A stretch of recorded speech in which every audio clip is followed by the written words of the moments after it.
Dia. Arte marcial. Ah, isso nós entendemos mesmo. Entendemos mais isso que advocacia. Pois é. Tenho aqui a honra de estar com o Dr. Mário, um colega também, Shodan. Para quem não sabe, Shodan é a formação, título de faixa preta na arte marcial. E daí deriva também os fundamentos que nós temos, acho que de vida, né, Mário? Exatamente. Com relação à honra, a respeito, à coragem, à justiça. Determinação. São as virtudes. Não tem luta perdida pra gente. Enquanto não tocar o gongo, nós estamos ali. Nós temos essa bagagem que fica na nossa vida, seja na vida acadêmica, até você como professor, para os seus alunos, com seus conhecimentos e na própria advocacia, porque nós trabalhamos todos os dias, né? Todos os dias. Nós defendemos teses todos os dias e de assuntos variados. E hoje nós estamos aqui com o pessoal do Jabaquara, os colegas, o professor Dr. Jamil também, Dr. Magalhães, temos aqui Dr. Gabriel, Dr. Odete, Dr. Maon, doutora Lúcia, doutora Roseli, doutora Fernanda, doutor Marcelo e a doutora Valéria, entre outros. Mostra, por favor, a doutora Maria Odete, é vice-presidente, olha só, e a primeira mulher a ser presidente do IASP. E a gente agradece a presença do Dr. Mário e nós resolvemos aqui apoiá-lo em razão do histórico dele, das ideias dele, com relação à mudança que nós precisamos na ordem. É um professor renomado, já deu aula no Mackenzie, Damásio, na São Marcos, Universidade de São Marcos. É um dos fundadores da Acrimesp. Sim. E já foi presidente da Comissão de Prerrogativas 2004 a 2006? Isso, Direitos Humanos de 2007 a 2009. Fundei a primeira escola de advocacia do país, mais antiga que a ESA, em julho de 1988. Escola de Advocacia Criminal do Estado de São Paulo, a EACESP, e fui diretor dela por 18 anos. Na Abracrim, Associação Brasileira dos Advogados Criminalistas, eu fui presidente da seccional de São Paulo, ouvidor-geral e presidente da Comissão Nacional de Direitos e Prerrogativas. Na Acrimesp, além de um dos fundadores, junto com Márcio Tomás Bastos, Raimundo Pascoal Barbosa, Paulo Sérgio Leite Fernandes, Laércio Macedo Torres, eu era menino, né, perto deles, né? Mas lá eu fui conselheiro, presidente do conselho e presidente da entidade.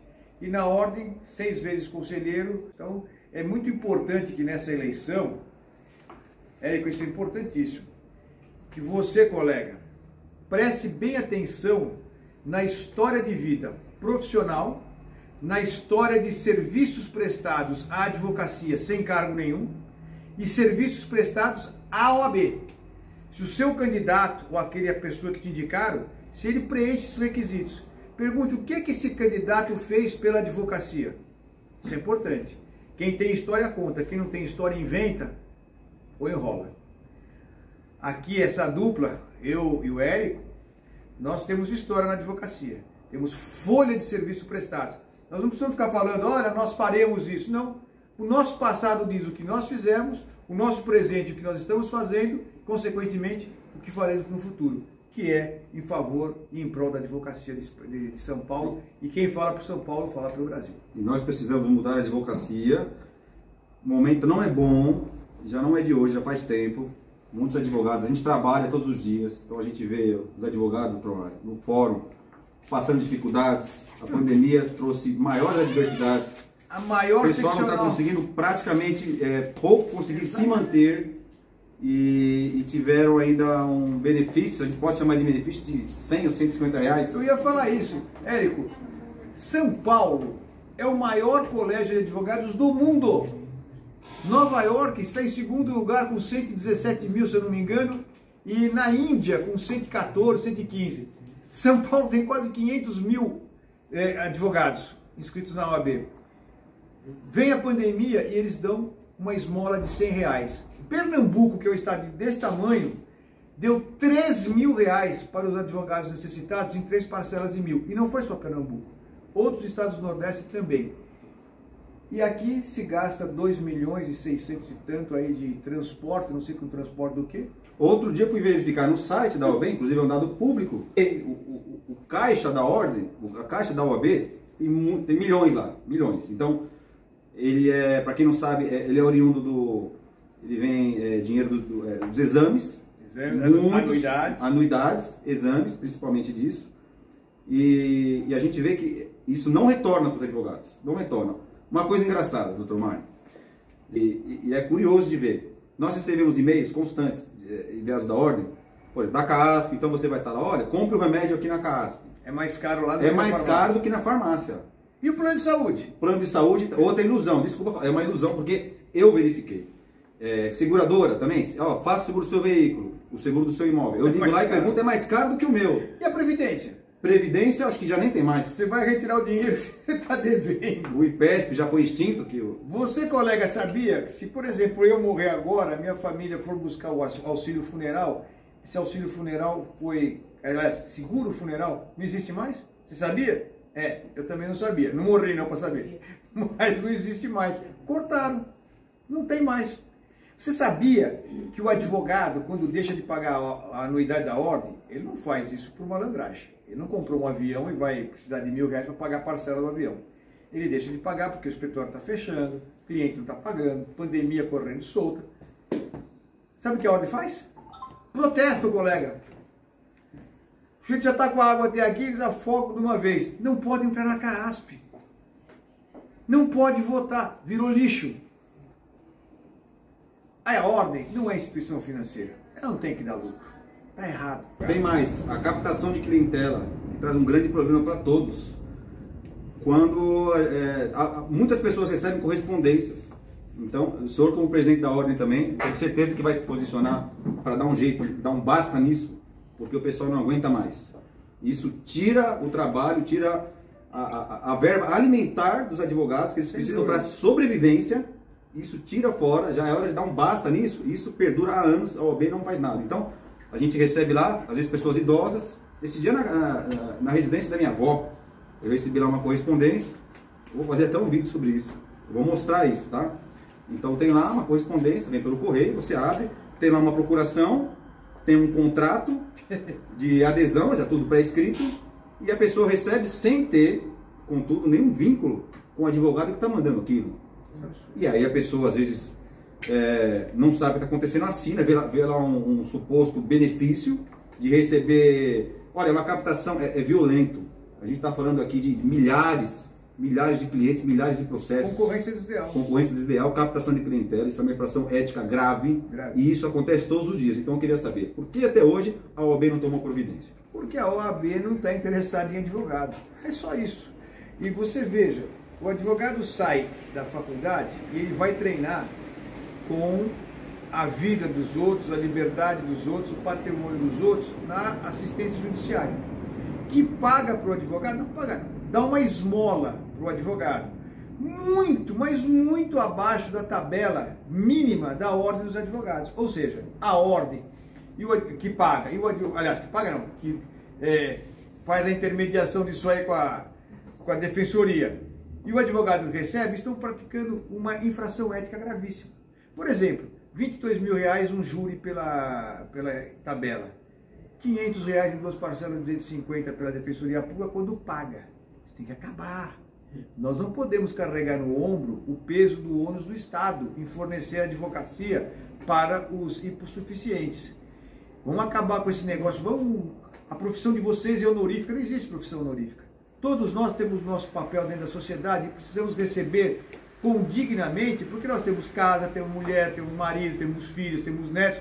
Precisamos pagar a conta. Não é com R$100, com R$250 que a gente paga a conta. Isso está errado. As coisas assim, absurdas.